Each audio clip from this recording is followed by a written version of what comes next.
dans le livre des Juges, chapitre 6, où j'ai parlé de Gédéon, le combat de Gédéon en lui-même, le combat de Gédéon pour sa famille. Et j'avais, pour la troisième fois, j'ai parlé le combat de Gédéon pour sa nation. C'était la première partie de ce troisième point. Aujourd'hui, je vais conclure sur ce thème de combat de Gédéon, mais la partie B. Dans la première partie, nous avons vu que Gédéon, Dieu l'appelle, pour vous plonger certains dans l'histoire. Israël est menacé, saccagé. Ses récoltes sont dévorées par les Madianites et les Amalécites. Les peuples vivaient dans la misère à cause des Malécites, ces peuples étrangers. Ils sont venus dominer les peuples d'Israël. La souffrance était tellement atroce et le peuple a crié vers Dieu. Si vous lisez le livre des Juges, vous allez voir, c'est un livre que le peuple désobéissait. Lorsque la souffrance devenait tellement atroce, il revenait auprès de Dieu, il se repentait et Dieu a envoyé un juge pour les délivrer. C'est toujours comme ça. Mais pour cette situation, Dieu dit, je ne vais pas envoyer d'abord un juge, il envoie un prophète pour leur dire, je vous ai interdit de vous compromettre avec les dieux étrangers. Vous n'avez pas écouté. Cette fois-ci, voilà, et c'est moi, l'Éternel, qui est à la base de cela. Et Dieu va commencer à restaurer les cœurs. Écoutez, frères et sœurs, la restauration du cœur est très importante que toute forme de restauration. Amen. Lorsque le cœur est restauré, parce que le cœur est la source de toutes choses. Lorsque le cœur est guéri, lorsque le cœur est en bonne santé, quand bien même le corps sera malade, il sera un homme ou une femme joyeux. Amen. Tu peux dire amen avec moi. Amen. Et nous avons vu que Dieu a appelé Gédéon avant de lui donner une mission. Gédéon devait d'abord faire, s'il faut le dire, l'autocombat, le combat personnel en lui-même, parce qu'il avait des limites. Dieu l'appelle déjà vaillant héros. Lui, il dit, écoute, moi je sais pour appeler quelqu'un héros, il faut que la personne puisse réaliser des exploits, puisse marquer son temps et l'histoire. Moi, Gédéon, je suis tellement petit, ma famille est pauvre à Manassé, comment Dieu peut m'appeler vaillant héros? Il a fallu un combat, que Gédéon puisse briser d'abord les limites qui étaient en lui. En nous, des fois, nous avons des limites spirituelles, des limites imaginaires. Du fait que hier, tu avais échoué, tu as gardé cette mauvaise expérience, ça conduit toute ta vie. J'aimerais te dire, tu as la responsabilité de casser ces limites, parce que Dieu t'appelle à une nouvelle dimension. Amen. Vaillant héros, va avec la force que tu as.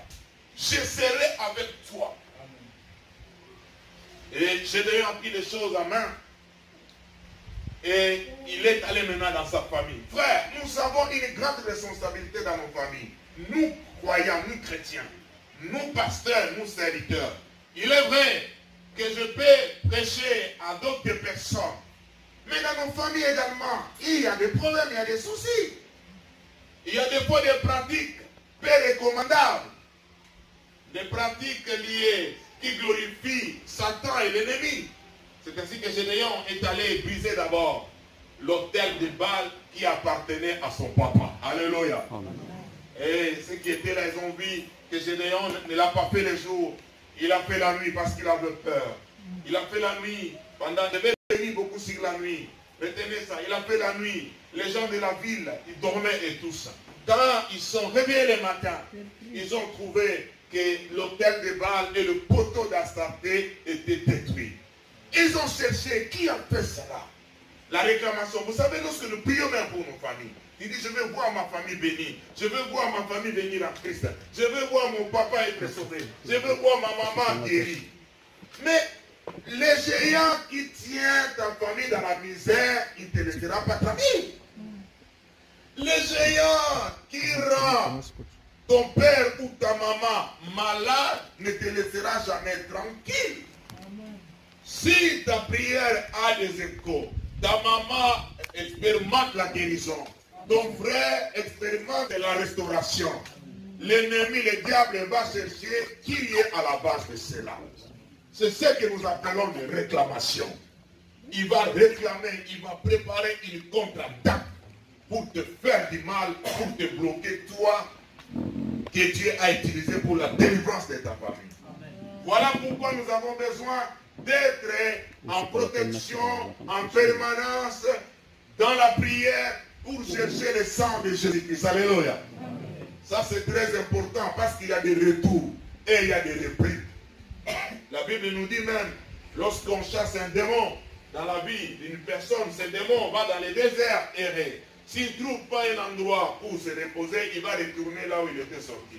S'il trouve que la maison est balayée, c'est-à-dire la personne à qui on a chassé les démons, il continue à vivre dans les compromis, il va chercher cet autre démon. Ils viennent pour habiter en lui. C'est-à-dire que ta situation sera plus pire que ce que tu avais avant la délivrance. Voilà pourquoi la sanctification est très importante pour notre vie. Quelqu'un peut dire Amen. Amen. Et Gédéon, Dieu l'appelle maintenant pour libérer. Il a vaincu au niveau de lui-même. Il a vaincu au niveau de la famille. Maintenant, il a la mission pour la nation. Le Seigneur, lorsqu'il nous a sauvés, nous sommes sauvés pour servir. Nous sommes sauvés pour célébrer le Seigneur. Il y a des combats. Nous devons lutter en nous-mêmes pour expérimenter la gloire de Dieu. Nous avons également la responsabilité de prier, de lutter pour nos familles. Mais l'évangile ne doit pas rester qu'au niveau de notre famille. L'évangile doit entrer au niveau des nations. Vivre, comment dirais-je, l'aspect transculturel. Voilà pourquoi je suis dans la joie quand à l'église, à Rarat, je vois qu'il y a des Congolais, il y a des Camerounais, des Camerounaises, il y a des Français de souche, il y a des Angolais. Ça fait la joie de venir à l'église et de célébrer le Seigneur. Amen. Là, nous faisons déjà la mission. Nous sommes dans l'aspect transculturel où plusieurs cultures se retrouvent ensemble pour savourer la culture du ciel. Amen. Oh, si moi j'allais dire Amen. Amen. Alléluia. Amen. Ouais, c'est ainsi à l'église. Il n'y a ni homme ni femme. Il n'y a ni blanc ni noir. Il n'y a ni congolais ni français. Il n'y a que des enfants de Dieu. Amen. Oh, ça j'aime. Alléluia. Amen. On ne fait pas de distinction. Même si ce qui s'est passé aux États-Unis, c'est vrai, vous voyez, il y a un mouvement maintenant. Les gens se réunissent, se mettent ensemble en rapport de leur couleur de peau. Mais nous, l'Église, nous devons être le modèle pour éclairer ces gens, pour leur dire que cette voie n'est pas bonne. Il est vrai, le mal est arrivé, nous condamnons le mal, mais nous sommes appelés à marcher ensemble.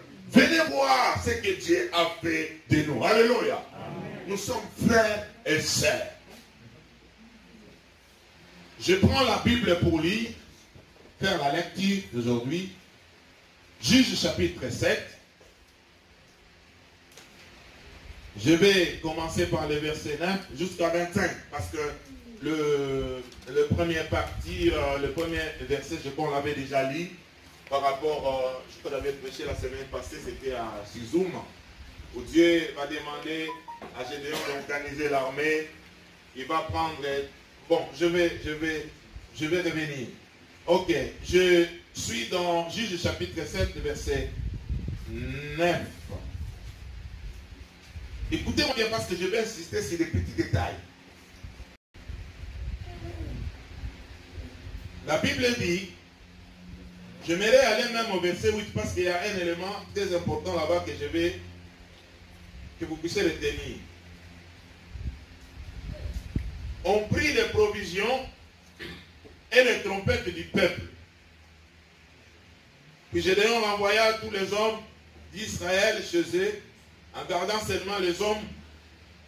Les camps des Madians se trouvaient au-dessus de lui dans la vallée. Je vais faire une petite lumière éclairée sur ce verset 8, c'est-à-dire, lorsque Dieu a demandé à Gédéon d'organiser une armée pour aller faire face aux Madianites qui étaient plus forts au nombre de plus de 137 000 hommes à s'engager dans l'armée.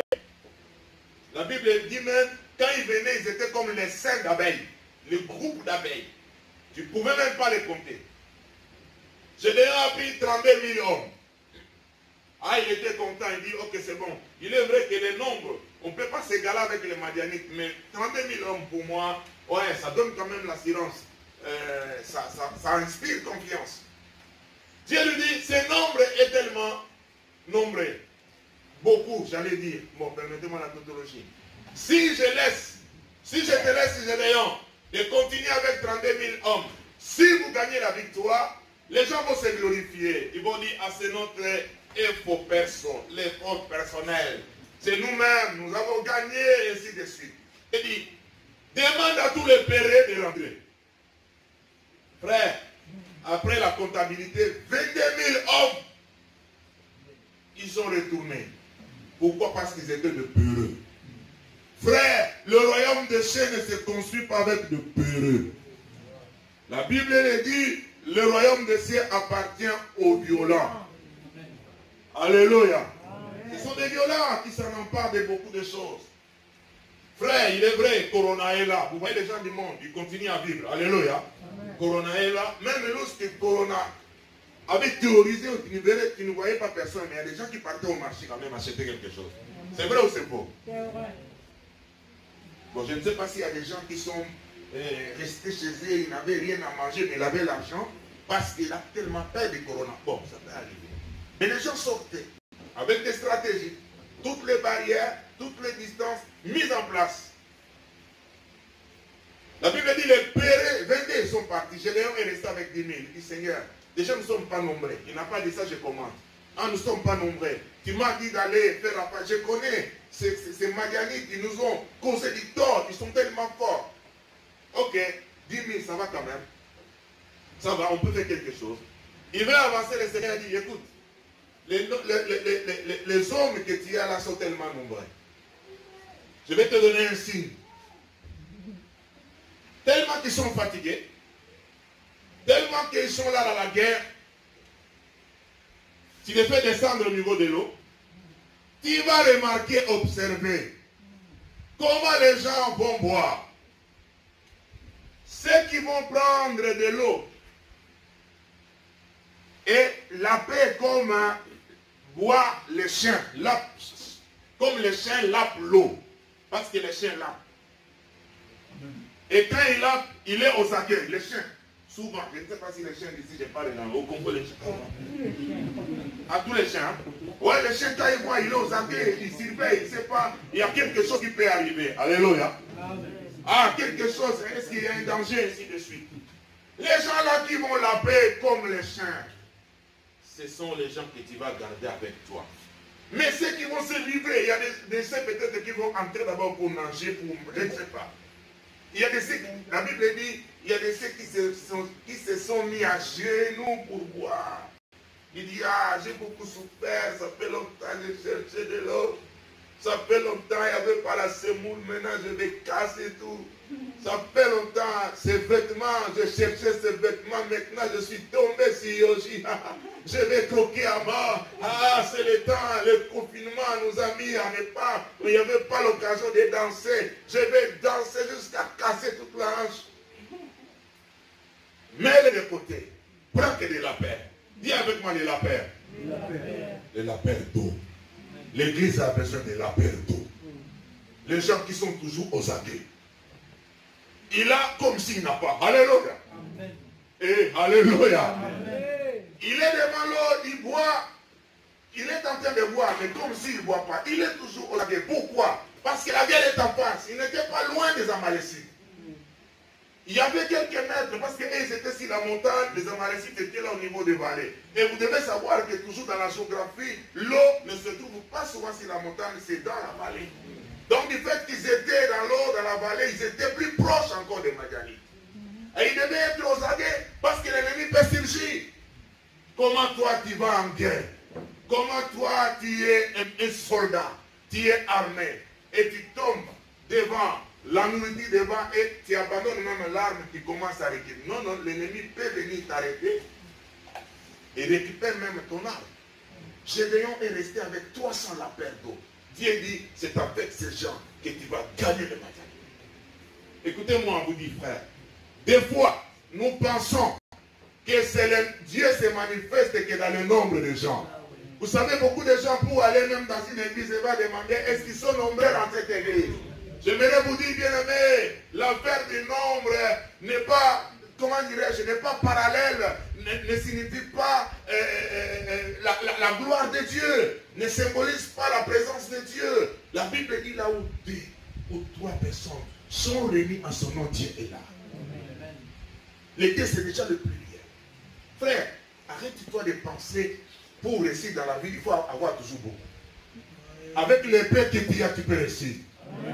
Alors si tu mets des choses en place, frère, avec la grâce que tu as là, la petite grâce, il y a des gens qui disent que peut-être non, tu n'es pas intelligente, tu ne peux pas aller loin. Écoutez frère, avec le peu d'intelligence là que tu as, tu peux aller loin si Dieu est avec toi.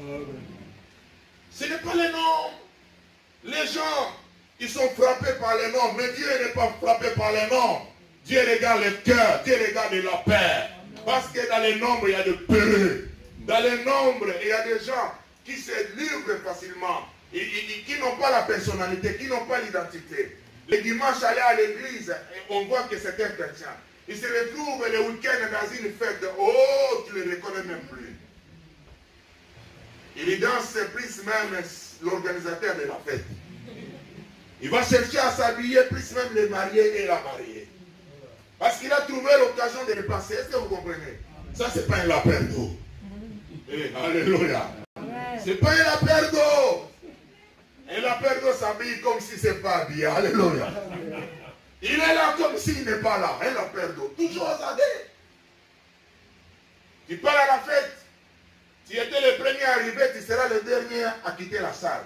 Alors que nous avons quitté. Et au moment de l'église, tu ne veux même pas. Ça, c'est pas la vie de lapin d'eau. Et la perte d'eau, il contrôle son temps. Alléluia. Il dit car les Malécites, les Madianites, ils sont là. Je suis là à la fête, je vais manger, ouais, je vais boire avec les amis, je vais danser. Mais lorsque l'heure arrive, je sais que demain, j'ai un grand rendez-vous. Alléluia. Gloire au Seigneur. Lorsque j'étais au verset 8, excusez-moi, je ne sais pas comment je suis parti. Je voulais expliquer juste le verset 8. Lorsque ces gens sont partis, la Bible dit, Gédéon a récupéré leurs provisions et il a récupéré leurs trompettes. Alléluia. Amen. Un prévoyant, un meneur d'homme, un visionnaire. Frère, quand tu es un visionnaire, quand tu es un leader, quand tu es une femme qui mène les gens derrière toi, tu dois être prévoyant et prévoyante. Gédéon a récupéré sans le savoir, il a récupéré tous les trompettes. En fait, j'ai fait un peu les recherches. Vous savez, dans l'armée, même dans nos armées ici, ils utilisent beaucoup la trompette pour mobiliser les troupes. Même le matin, il y a quelqu'un qui va sonner la trompette pour que les militaires viennent pour saluer les drapeaux, écouter les directives du commandant-chef. Et quand tu écoutes une trompette déjà, il faut savoir derrière cette trompette, il peut avoir 500 hommes ou 1000 hommes. Est-ce que vous comprenez? Oh ouais. Il peut avoir un bataillon ou bien, on dit un bataillon. Un bataillon ou bien une brigade. Une brigade. Hein? Ah. Alléluia. Il va avoir un bataillon de soldats devant une seule trompette. Mais Gédéon, Dieu a éliminé les 22 000, il a éliminé les 9 700.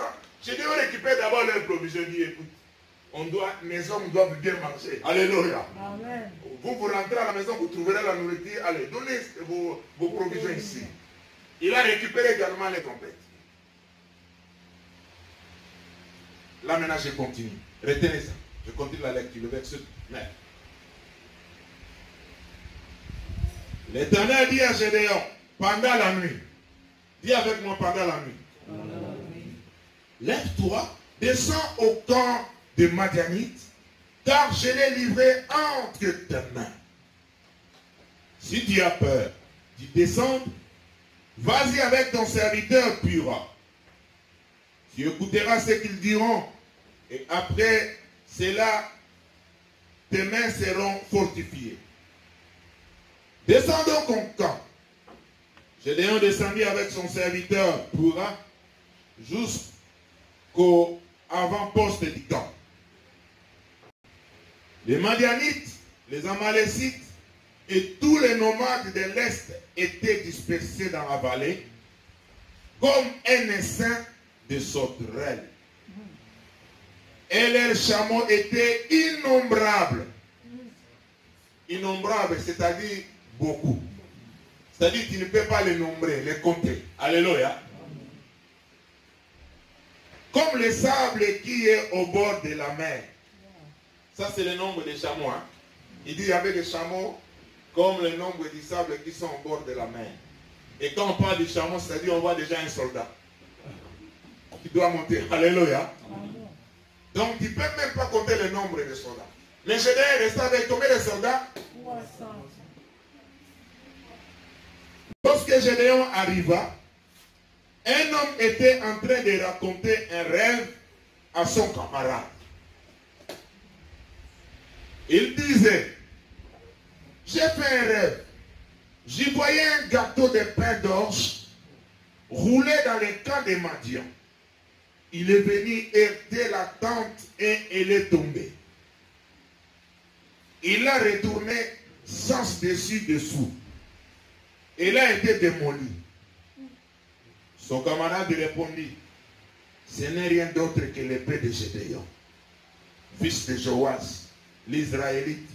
Dieu a livré entre ses mains Madian et tous les camps. Alléluia. Lorsque Gédéon a entendu les récits du rêve et son explication, il se prosterna. Revint au camp d'Israël et dit, levez-vous, car l'Éternel a livré les camps des Madianites entre vos mains. Il répartit les 300 hommes en 3 groupes et les remit à tous 2 trompettes ainsi que des criches vides avec des torches dans les criches. Il leur dit, vous me regarderez et vous ferez comme moi. Frère, là où il y a les troupes, on regarde toujours les regards du leader. Eh, alléluia. Dans une église, on regarde toujours les regards du pasteur. Alléluia. Ça, c'est très important. Vous ferez ce que je ferai. Verset 18. Quand je sonnerai de la trompette, ainsi que tous ceux qui seront avec moi, vous sonnerez aussi de la trompette tout autour du camp, et vous direz, pour l'Éternel, pour Gédéon. Gédéon et les 100 hommes qui l'accompagnaient arrivèrent aux abords du camp au paix avant minuit. C'est vers quelle heure? C'est-à-dire 23 heures, peut-être 55. Il arrive au camp des Madianites. Alors qu'on venait de remplacer les gardes, ils sonnaient de la trompette et brisaient les criches qu'ils avaient à la main. Les 3 groupes sonnèrent de la trompette et brisaient les criches, prenant de la main gauche les torches et de la main droite les trompettes dont ils devaient sonner. Vous savez, quand ils sont en église, ils n'ont pas d'armes, hein? Ils n'ont pas de revolver, ils n'ont pas de kalachnikov. Alléluia, ils n'ont pas de flèches. Alléluia. Quelle stratégie, quelle armée. À vos épées pour l'Éternel et pour Gédéon. Verset 21. Tout en restant chacun à sa place autour du camp. Le camp tout entier s'est mis à courir, à pousser des cris et à prendre la fuite. Les 300 hommes sonnèrent une nouvelle fois la trompette et dans tous les camps, l'Éternel fit en sorte que les hommes tournent l'épée les uns contre les autres. Les hommes du camp s'enfuirent jusqu'à Beth-Shiba, vers Tchéréra, jusqu'aux abords d'Abel Méola, près de Tabac. Les hommes d'Israël les hommes des tribus de Nephtali, Aser et tous les Manassés se rassemblèrent et poursuivirent les Madianites. Amen. Frère, un jour tu poursuivras les Madianites. Les Madianites qui ont menacé ta vie, tu les poursuivras. Ah, ne te pose pas la question avec quoi. Le Seigneur dit, va avec la force que tu as. Alléluia. Ah, laissez-moi un peu revoir mes notes, ce que j'ai pu écrire pendant que je préparais. L'Éternel dit à Gédéon pendant la nuit. Pourquoi pendant la nuit? Frère, est-ce que tu connais l'importance de la nuit? Frère, la nuit a une très grande importance aussi sur le plan spirituel. Nous pouvons, surtout dans le domaine des combats spirituels, c'est vrai que Dieu n'est pas limité par le temps ni par les circonstances. La Bible dit qu'il est le maître des temps et des circonstances. Mais dans notre vie chrétienne, nous devons avoir certaines stratégies. Nous devons mettre des stratégies en place. Vous savez, la nuit, c'est un moment très stratégique dans les combats spirituels. Vous savez, la nuit, beaucoup de gens ont travaillé, ils sont fatigués, ils doivent aller dormir. Vous savez, pendant la nuit, les gens se reposent. Et c'est pendant ce moment-là où le diable aussi opère. Parce que c'est le domaine maintenant des illuminés. Les gens qui sont éclairés maintenant et ils entrent en action. Déjà, la vision de l'homme est limitée. Tu ne vois pas clair. Mais il y a des gens qui voient clair la nuit. Alléluia. Alléluia. Amen. Il y a des gens qui voient le jour et qui voient la nuit. Dieu peut te faire grâce de commencer à voir la nuit. Amen. Ah, que les Congolais ne disent pas la sorcellerie. Parce qu'il y a une expression chez nous quand on dit celui-là il voit la nuit, c'est-à-dire qu'il devient sorcier. Je vais parler que tu deviens prophétique, tu deviens charismatique. Alléluia. Amen. Dieu peut t'ouvrir les yeux, bien-aimé, Mouyanga, tu commences à voir le jour et la nuit. J'aimerais dire au peuple d'Ararat, ne voyez pas que le jour commence à voir aussi la nuit. Amen. Parce que des grands combats se remportent la nuit. Et, alléluia. Amen. La nuit dans la prière, tu es là. Vous savez, c'est un moment où le corps est fatigué. Et celui qui se tient pour se mettre dans la prière, il a donné déjà un sacrifice du temps, un sacrifice de sa consécration. Il a donné déjà une offrande de son sommeil à Dieu. Et c'est pendant ces moments-là, bien-aimé, où le diable il connaît, hein, et les gens du monde des ténèbres, ils connaissent. Et souvent, beaucoup de pratiques dans le monde des ténèbres, c'est parce que la nuit. Pas le jour. Si ça se passe le jour, c'est dans les lieux secrets. Voilà pourquoi on appelle ça des séances secrètes.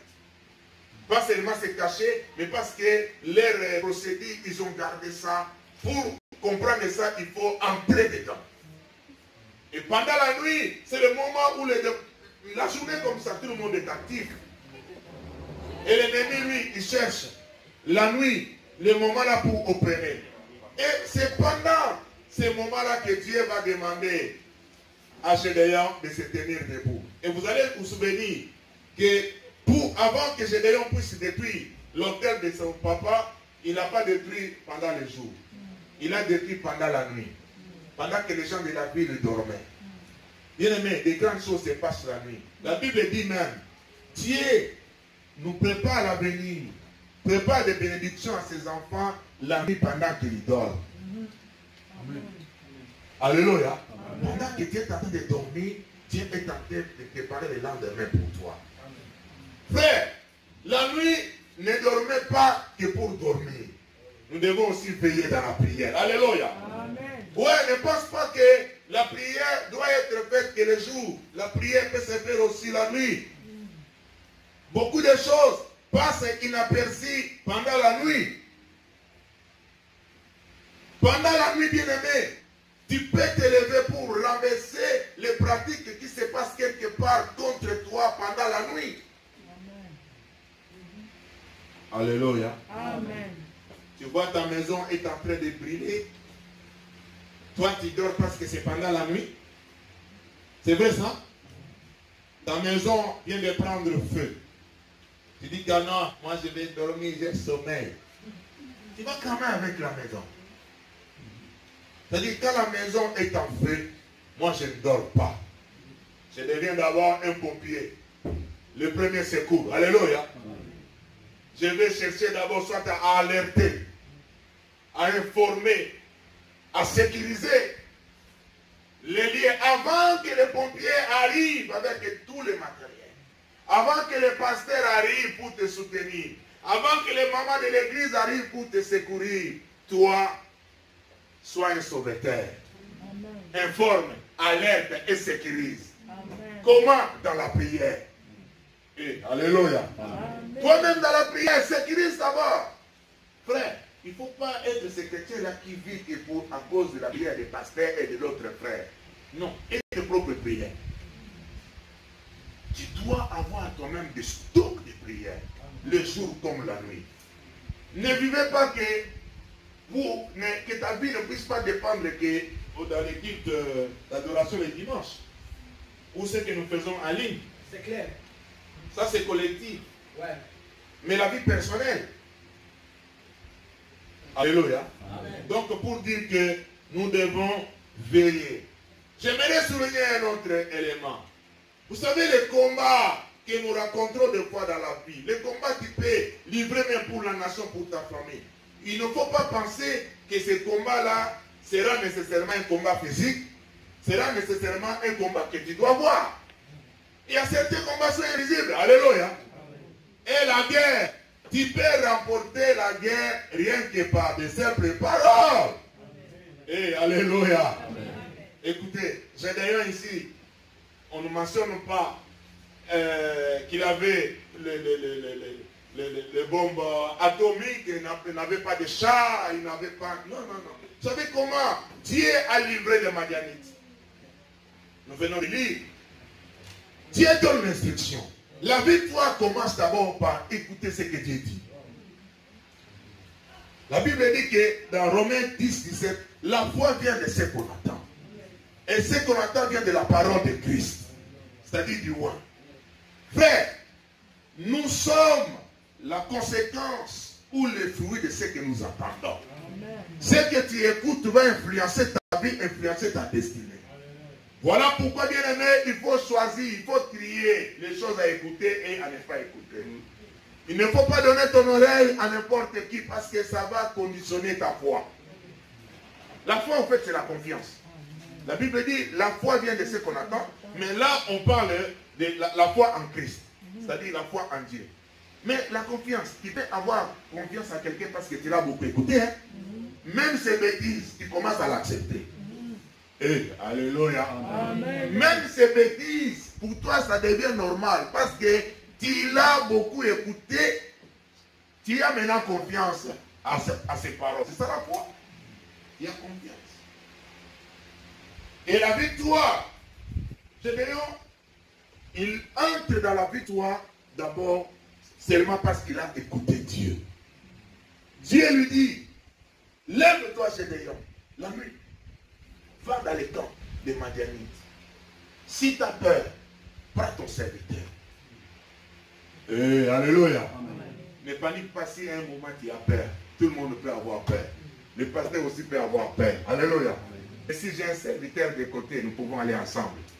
Voilà pourquoi dans la vie chrétienne, ne sois pas seul. Celui qui est à côté de toi est ton frère et ta soeur. Alléluia. Oui, celui-là qui est à côté de toi est ton frère et ta soeur. Dieu dit à Gédéon, prends Pura si tu as peur. Gédéon ne dit rien, mais il prend Pura. C'est-à-dire, il avait peur, non? Parce que Dieu lui dit d'aller seul.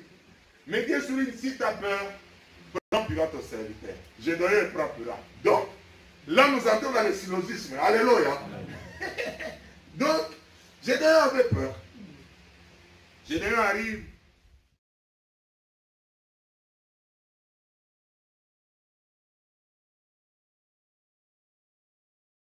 Dans les camps des Madianites.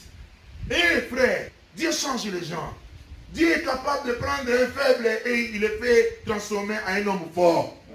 Gédéon qui s'est caché dans un abri pour moudre le froment de sa famille. Gédéon est sorti, il a commencé à détruire les hôtels de Baal. Il descend en face des camps des Madianites.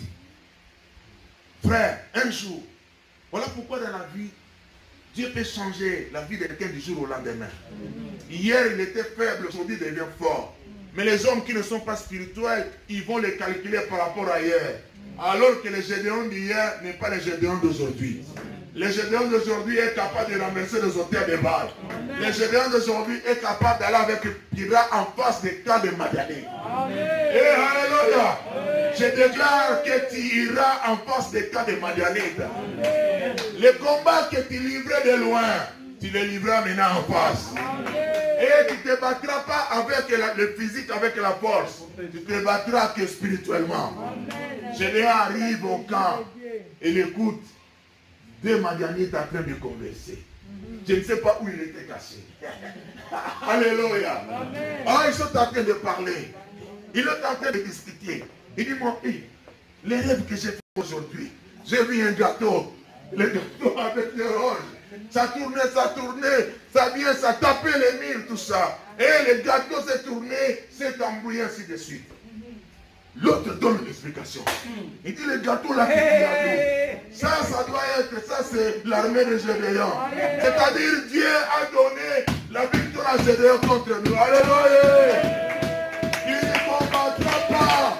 Les Madianites te donneront la solution à ton problème. Frère, pour ton combat, le combat des enfants de Dieu, ce n'est pas les combats charnels. Ce n'est pas les combats de la force. De nos calculs. Si tu marches avec Dieu, Dieu peut toucher tes ennemis d'hier. Les vaillants d'hier. Eux-mêmes, ils vont expliquer. D'abord, ils vont donner les rêves et donner l'explication. Tu n'as même pas besoin de prophète. Alléluia. Il arrivera, tu n'auras pas besoin de prophète. Tes ennemis deviendront les prophètes de ta vie. Et, alléluia. Les hommes qui t'ont maltraité hier, ils deviendront les prophètes pour ta réussite. Gédéon, quand il a écouté ça, oh, j'aime ce qu'il fait. La Bible dit qu'il se prosterne. C'est-à-dire qu'il bâtit un hôtel. Les hôtels sont bâtis dans la prière. Alléluia. Quand Dieu te révèle quelque chose, bâtis un hôtel. Quand Dieu te bénit quelque chose, bâtis un hôtel. Et il y a plusieurs façons on peut bâtir un hôtel. Combien nous ne voyons pas? Oh non, voilà. Moi, Dieu m'a parlé. Dieu m'a béni. Cette année, Dieu m'a dit que je serai dans tel pays en Australie. Et quand je vais arriver en Australie, voilà les choses qui vont se passer. Gloire à Dieu, c'est bien.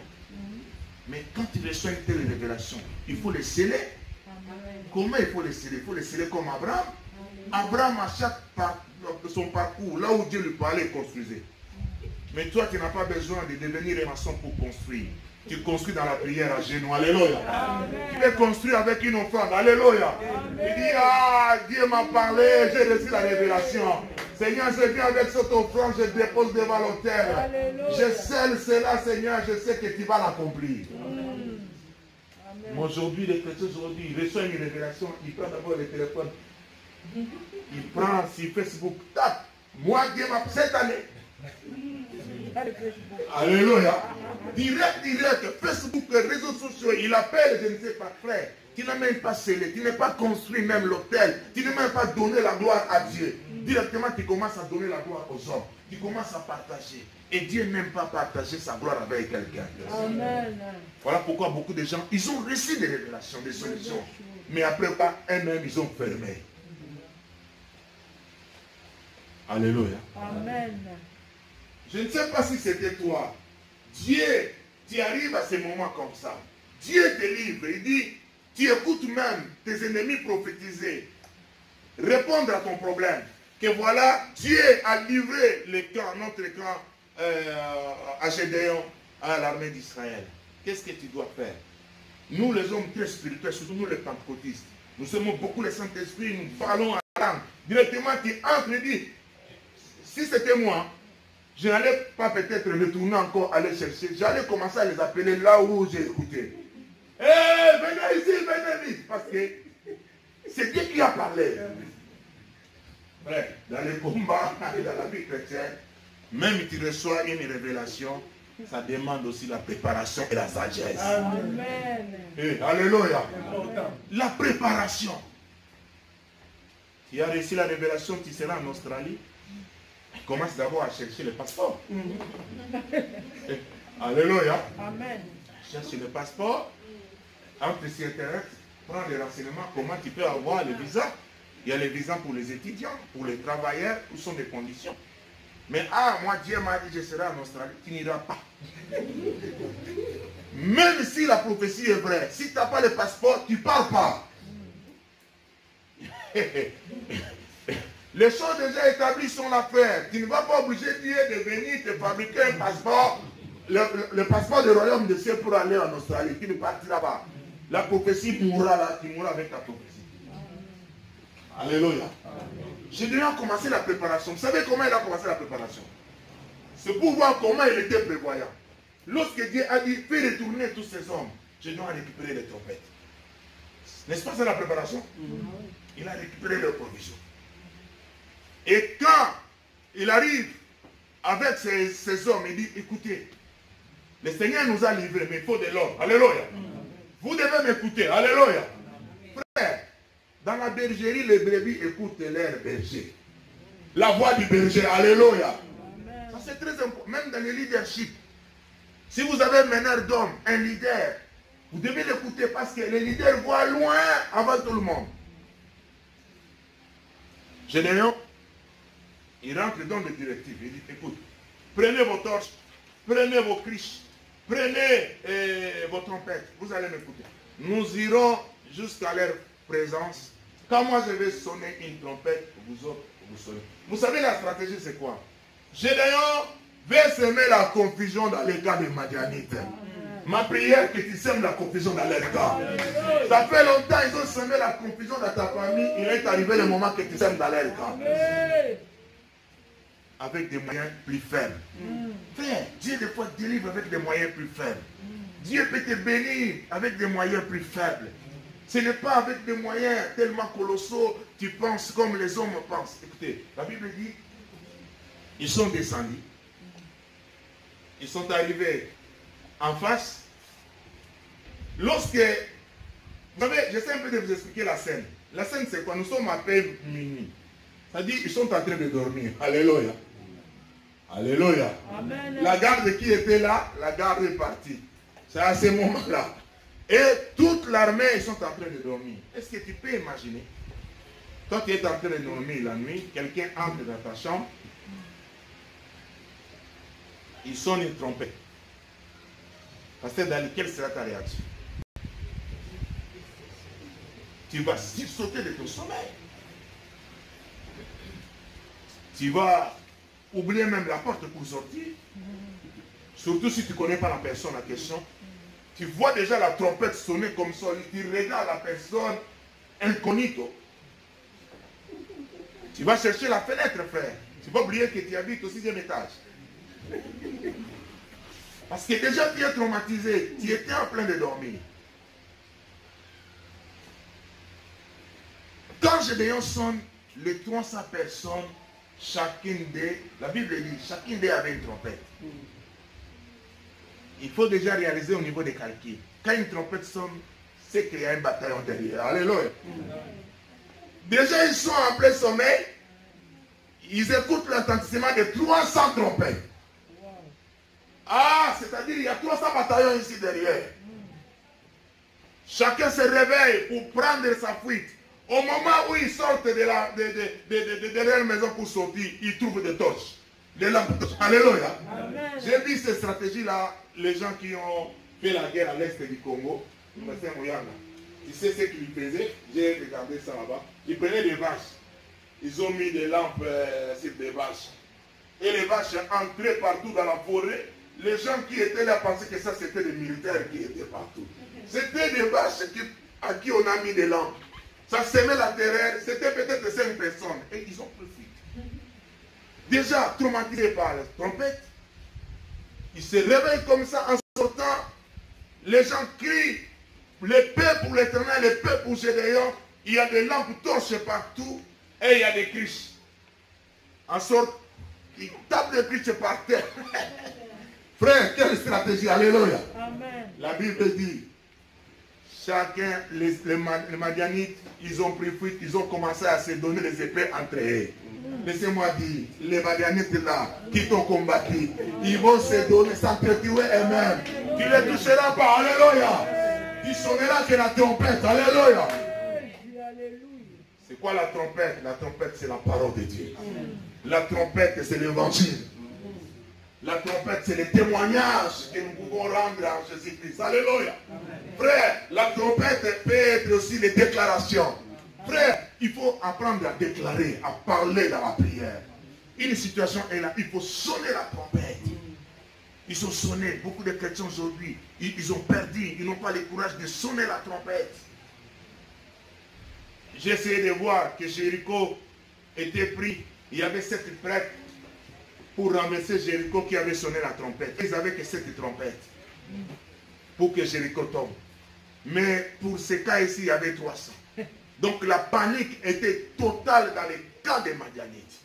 Ma prière, que la panique soit totale dans les cas de tes ennemis. Ouais, quelle est ma prière? Que la panique soit totale dans les cas de tes ennemis au nom de Jésus-Christ. Alléluia. Frère, des torches étaient mises à l'intérieur des criches vides. La Bible nous dit, je crois, dans le livre des 2 Corinthiens, que nous sommes ces vases fragiles qui portent le trésor. Alléluia. Et une criche est tellement fragile. Nous également, les êtres humains, nous sommes fragiles. Mais à nous, nous portons cette torche qui est la lumière du Saint-Esprit. Nous portons cette torche. Bien, mais ne regardez pas ta fragilité. Ne regardez pas tes limites. Le Saint-Esprit qui est en toi est capable de changer beaucoup de choses dans ta vie pour que ta vie puisse aller de l'avant. J'aimerais conclure mon message. Oh Seigneur, merci. Gloire au Seigneur. Nous sommes des vases, mais nous portons un trésor dans ces corps fragiles, faibles. J'aimerais dire à quelqu'un bien-aimé, hier, Gédéon était faible. Hier, Gédéon était pauvre. Mais aujourd'hui, Gédéon est devenu vaillant héros. Et il a fait face à ses ennemis d'hier. La Bible nous dit, avec Dieu, nous ferons des exploits. Alléluia. Si hier, tu as échoué, si hier, ta vie chrétienne était gauche à droite, aujourd'hui, ta vie chrétienne peut devenir droite. Alléluia. Tu peux progresser, tu peux avancer. Et le Seigneur nous demande aussi à combattre pour les nations. C'est-à-dire, aller témoigner Christ à toutes les nations. Ça, c'est notre responsabilité. Nous devons sonner la trompette dans la prière. Et nous devons avoir aussi des moments spécifiques dans la prière, surtout les prières de nuit. Ne négligez pas les prières de nuit. Alléluia. Et nous devons savoir que la vie chrétienne, nous sommes appelés à livrer certains combats. Et dans ces combats, ce n'est pas les moyens tellement énormes qui te donneront la victoire. Mais si Dieu est avec toi, avec le peu de moyens que tu as, avec cette petite force que tu as, tu peux remporter la victoire. L'église Ararat, pour réaliser de grandes choses, nous n'avons pas besoin d'être 1000. Le nombre que nous sommes là, nous pouvons réaliser de grandes choses. Alléluia. Si Dieu est avec nous, si nous allons mettre notre confiance à lui, le nombre là, ce n'est pas petit. Moi, je peux dire que c'est petit. Mais devant Dieu, ce n'est pas petit. Gédéon, avec les 300 hommes, ils ont semé la terreur à 137 000 hommes guerriers habitués déjà à la guerre. Nous, avec Dieu aussi, nous pouvons le faire. Semer la confusion dans les camps de tes ennemis. Alléluia. Semer la confusion dans les camps de ceux qui veulent du mal pour ton avenir. Mettons-nous debout, nous allons prier ensemble. Alléluia. Gloire au Seigneur, merci. Dis merci à Dieu. Il dit Seigneur, hier c'était Gédéon, aujourd'hui c'est moi. Hier c'était Israël qui n'avait pas une armée, aujourd'hui c'est Ararat. Ararat a une armée, il peut faire la guerre maintenant. Bénis le Seigneur, bénis le Seigneur, bénis le Seigneur. Avant que nous puissions prier encore, bénis le Seigneur, alléluia. Dis merci à Dieu, dis merci à Dieu. Je te dis grâce, dis merci à Dieu, alléluia. Dis merci à Dieu.